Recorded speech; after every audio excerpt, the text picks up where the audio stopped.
والشكر لله والثناء لله. Serviteurs d'Allah, mes chers frères et sœurs en islam, depuis quelque temps, des personnes ont commencé à dire que la mixité entre les hommes et les femmes est permise et ils ont donc créé une bid'a nouvelle, la mixité islamique. Nous allons donc exposer, Inch'Allah, pour vous, les peuples et les arguments des savants de l'islam qui suivent le Coran et la Sunna. D'ailleurs, même le prophète Muhammad sallallahu alayhi wa sallam a laissé les Sahaba sur la religion de façon à ce que tout soit clair. Ils n'ont fait que suivre le commandement d'Allah subhanahu wa ta'ala et du messager par la suite, sans rajouter ni enlever quoi que ce soit à la religion. Ni les Sahaba, ni les Tabi'in, et ni ceux qui les ont suivis dès le bien par la suite, n'ont eu besoin d'écrire des livres sur les véritables des hijab ou bien des niqab, ou sur la mixité ou bien sur d'autres sujets de ce genre. Car ils pratiquaient ces principes de l'islam sans problème et ne remettaient jamais en question les ordres d'Allah subhanahu wa ta'ala et les ordres de son messager. Serviteurs d'Allah, tout d'abord sachez que serviteurs d'Allah, le prophète Muhammad sallallahu alayhi wa sallam a séparé les hommes des femmes dans le meilleur endroit, c'est-à-dire la mosquée. Pour commencer, il est important de comprendre que le Sharia a établi les règles, a interdit la mixité et a séparé les hommes des femmes dans la mosquée et dans la société en général. Cela dans le but de limiter la tentation, les péchés, l'adultère, la fornication et de protéger l'honneur des familles et des individus, d'éloigner les musulmans de toute forme de mal. Ce principe est clairement expliqué pour tous les lieux publics tels que la société, l'université, résidence ou autres. Le prophète Muhammad sallallahu alayhi wa sallam l'a dit très clairement dans les hadiths authentiques rapportés par Imam At-Tabarani dans son livre Al-Kaba'ir, ainsi que par l'imam Al-Hakim dans son livre Al-Mustadrak.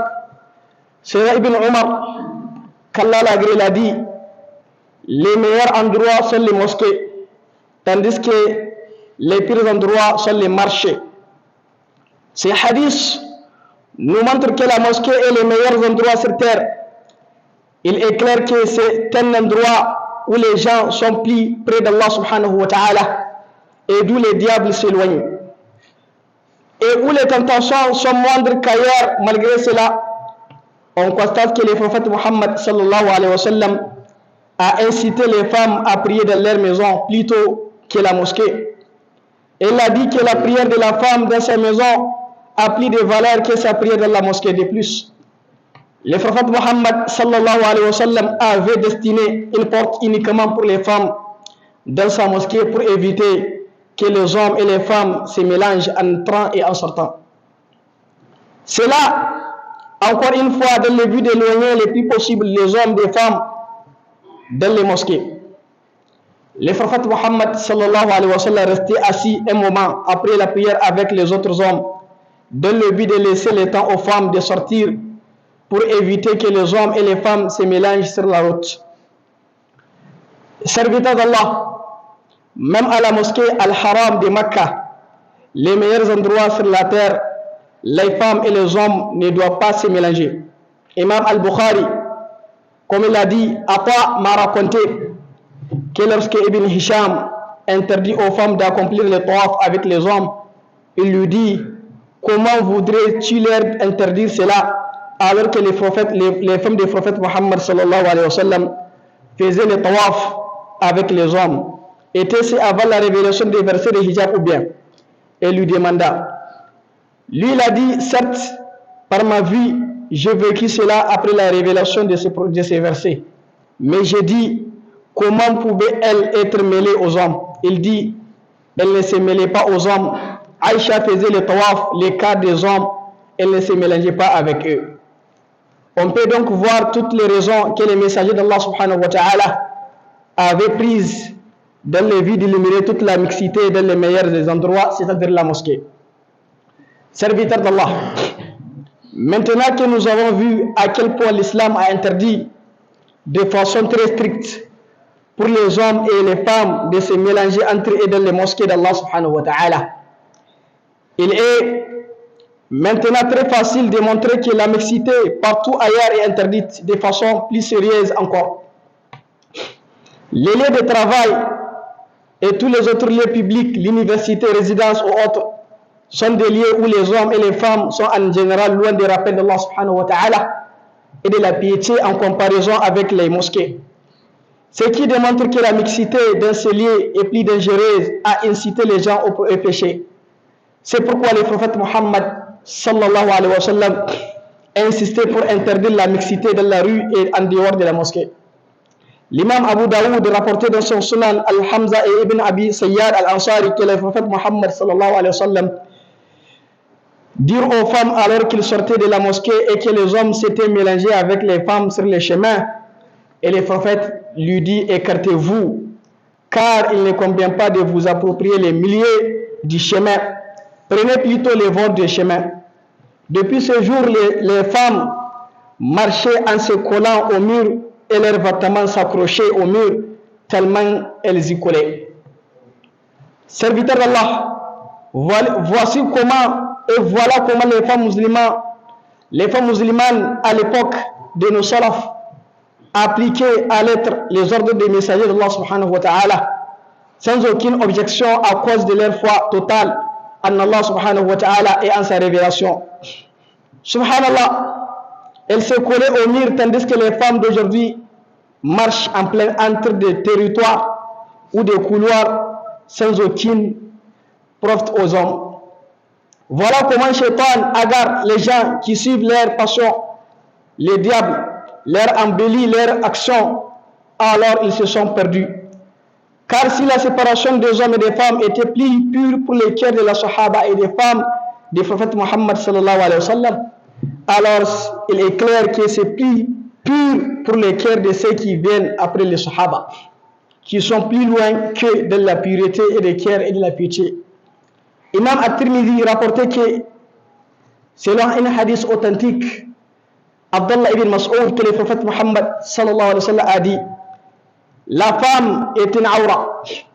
Quand elle sort de chez elle, Shaitan l'exploite pour entraîner les gens au péché. Des savants ont expliqué ce hadith en disant que les Shaitan souffrent dans le cœur de la femme lorsqu'elle sort. Il a dit: tu es belle, tous les hommes te regardent. Aucun d'entre eux ne peut te résister. Des paroles de ce genre pour inciter à la femme à montrer son corps et ses atours aux hommes. Serviteur d'Allah, Imam Ibn al-Qayyim al-Jawzi a expliqué ce qui concerne les femmes qui sortent de leur maison et qui ne respectent pas les règles de modestie de l'islam. Il dit: il est obligatoire aux dirigeants d'interdire la mixité entre les hommes et les femmes dans les marchés, dans les rues et dans les lieux publics où les hommes se réunissent. Imam Ibn Malik Anas a dit: je suis d'avis que les dirigeants doivent interdire de laisser les jeunes filles s'asseoir auprès des artisans. En ce qui concerne les femmes âgées, ce qui n'est pas blâmé de s'asseoir auprès d'eux, je ne vois rien de mal à cela. Les dirigeants sont donc responsables de cela. Et la tentation de la femme est grande.